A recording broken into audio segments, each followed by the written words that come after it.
Tucked away in a temperature-controlled vault inside Yale's Voynich Library sits a small, unremarkable-looking codex. It is crafted from early 15th century calfskin vellum, tightly bound and totally silent. For over 600 years, this text has passed through the hands of emperors, alchemists, and elite intelligence officers. Yet, despite centuries of intense scrutiny, no one has managed to read a single word. It exists as an anomaly, an object that feels dense with knowledge, structured and deliberate, but completely locked.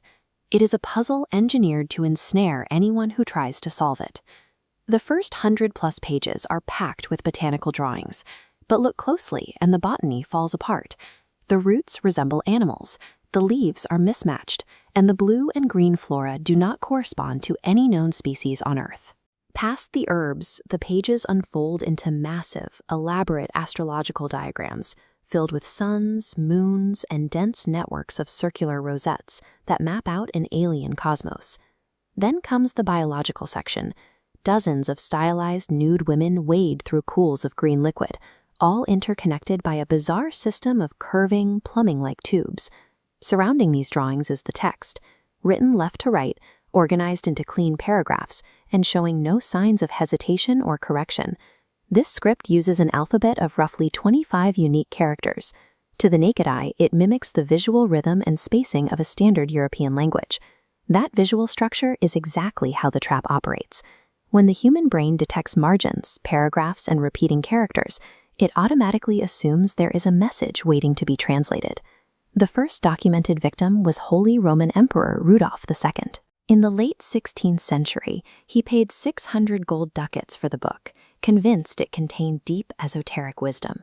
From there, it circulated among 17th century Bohemian alchemists and Jesuit scholars, all of whom studied the ink and ultimately admitted defeat.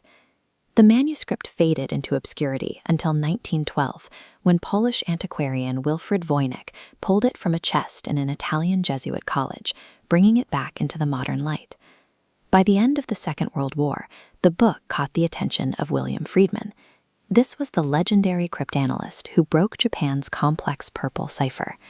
Friedman spent decades running decryption teams against the Voynich Manuscript. He eventually died, having left behind nothing but stacks of failed transcriptions, unable to crack its logic. The text resists standard decryption. It absorbs the world's best codebreakers, exhausts their resources, and leaves them with nothing. Today, researchers feed the pages into supercomputers and train artificial intelligence on the script. The machines fail exactly like the humans did. This chart shows Zipf's law, a mathematical rule dictating word frequencies. In any real human language, if you rank words by how often they appear, the frequency drops off in this exact predictable curve. A string of random gibberish will not form this line. When data scientists map the Voynich text onto this same chart, it aligns cleanly with the natural language slope. Statistically, the entire manuscript behaves like a living tongue. From a macro perspective, the math insists that these words hold real meaning. But zoom in on the specific prefixes and suffixes of those words, and the linguistic illusion collapses. This diagram illustrates conditional entropy, the amount of unpredictability from one syllable to the next. The Voynich text has unusually low entropy. Its syllables cycle in tightly constrained, predictable loops. You do not see this rigid repetition in natural speech. This creates an impossible contradiction. The book has the overall architecture of a vast natural language, but its internal gears grind like a highly repetitive machine. We are left with two distinct realities.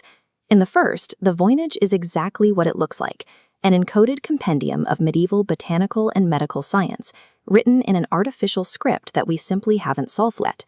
In the second reality, it is a 600-year-old forgery, an incredibly elaborate, labor-intensive medieval scam designed solely to separate a wealthy emperor from his gold. To pull that off, a forger would have used stochastic processes. By combining random dice rolls with paper grills, they could methodically generate thousands of pages of highly structured, statistically convincing gibberish. Either a genius medieval botanist documented a lost science, or a meticulous medieval con artist pulled off the most enduring fraud in human history. The enduring power of the manuscript relies on one simple psychological fact. The human brain cannot tolerate a vacuum of meaning. Where there is a pattern, we demand an explanation. That is the true mechanism of the trap. It offers just enough structure to pull you in, forcing you to project your own theories onto its blank pages, leaving you chasing ghosts through the ink.